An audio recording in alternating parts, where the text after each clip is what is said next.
reassure him. You know, she had her getaway drivers get lined up in place. She had the gunners get lined up in place. There was pretty much no chance, even if he was to take out maybe one or two from the inside. You know, there was two on the outside, but they also had people coming in, like the getaway drivers, to come pick them up that were ready to gun him down if something happened to the shooters. Throw them dolphins in the check, throw them dolphins on my hat, throw them dolphins on the back, put a dolphin on my back, leave your shit on full flats. We collected tags, 100 racks to get you around with that chopper. Everybody know for a fact you can't put yourself out there, but a lot of people speculate, and a lot of guys are saying that PRE did it. PRE ain't do it.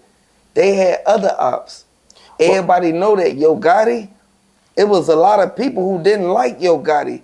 Dude, that light-skinned dude, I forgot his name. I forgot dude's name. What's dude's name? The dude, he didn't like Yo Gotti. He didn't like Big Jook. He felt that Yo Gotti just instantly hopped right in the studio and was just, you feel me, making songs, acting like he been in the street when he was rapping about Jook life. Well, the Makedas cookie owners, we're trying to question them right now to, you know, get justice for young Dolph and get the justice for Big Jook, because they know something about Big Jook's killing as well, from what we know from certain people that we question from the streets in certain corners of, you know, the streets in the slums and stuff. And we came to find out some inside information. You know, as we suspected, they were involved in young Dolph's killing. They didn't want to give us any footage. They said the footage was lost. We were questioning how the footage was lost, and we come to find out that they actually gave the footage to get burned to Black Youngsta, one of Black Youngsta's men that brought it to Black Youngsta, and Black Youngsta shortly burned it after making a video and sending it out to his enemy at the time. That's probably why he went to the gravesite and did a music video.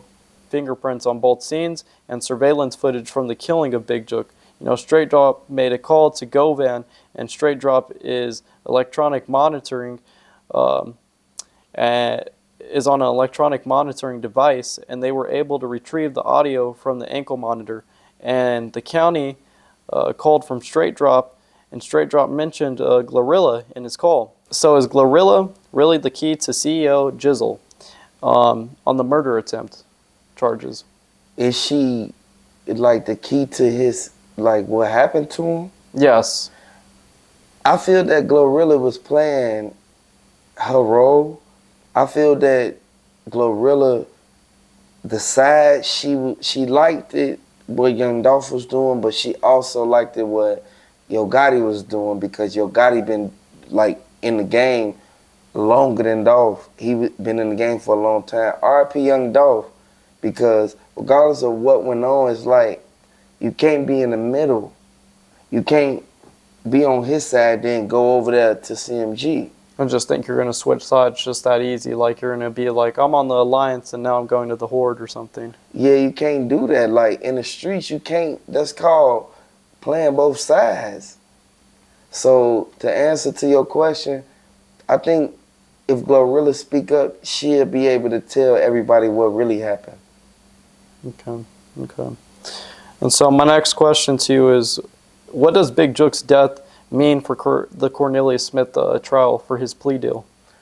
See, Big Jook, I think they going to eventually somewhat, they going to have to throw something out, because Big Jook, he was a key part in this. He was the one who gave the money to Govan, and Govan basically gave Makeda Raven them and everybody else the money. Straight Drop, Cornelius Smith, and whoever else was at the scene. So the answer to your question is, I actually think that they're going to really go out.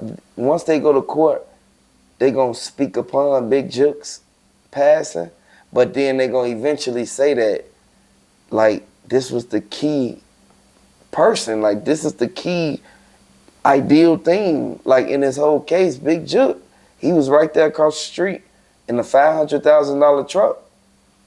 Okay. That's, okay. And so, on the evidence that, you know, we're talking about with this whole scenario that's going on, that came out on the ties to Big Jook directly to make Dash, what do you have to say about that?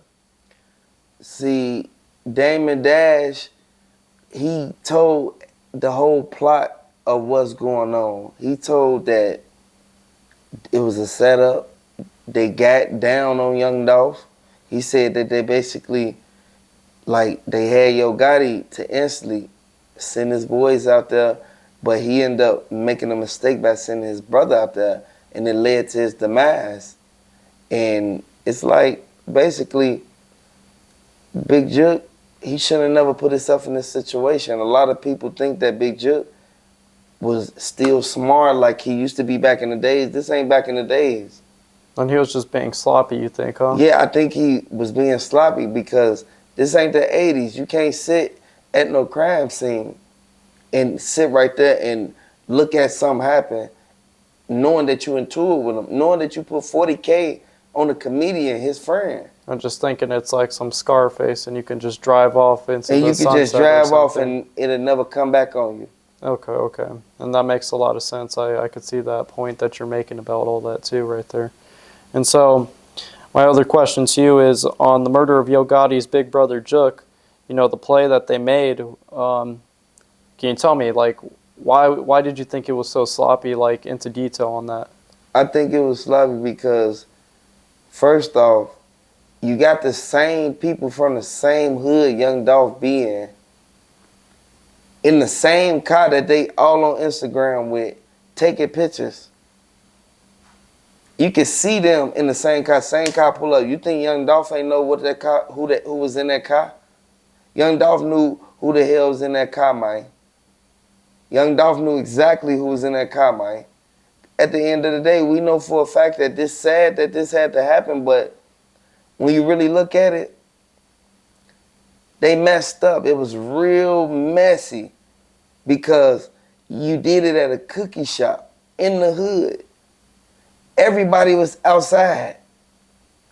If you really look at it, they follow them. You think Young Dolph ain't see them following him and he know he into it with all type of people? Come on now. And there's no way that he couldn't have not had an idea of potentially who was coming after him during the time. He saw the car kept circling the block. These the same people who he actually was cool with a few of the Double R, AOB, like. And what's your thoughts on what Raven did? Not to cut you off, but what's your thoughts on how Raven, you know, betrayed him during the phone call, and she tried to soothe him and try to like throw his intentions off, even though he had that gut feeling and he was looking out the window and he was trying to see the driver and see exactly what was going on. I actually think that Raven, she distracted Young Dolph because she talked to him more than one time that day. She knew he was about to come. She just told him to promote it when he was at the cookie shop the other day, and she gave him them cookies in his hand, and that black truck rolled past. Mm-hmm. Like, it was inevitable. Like, at the end of the day, we know that the way that they get down, you can't backdoor nobody, man. The backdoor needs to stop. You got to get the bag and move out the hood. Raven, she played a big role in this. The way that she did this, she did it because she wanted the money. She knew Young Dolph was going to come because she knew how good of a person Young Dolph was. Mm-hmm.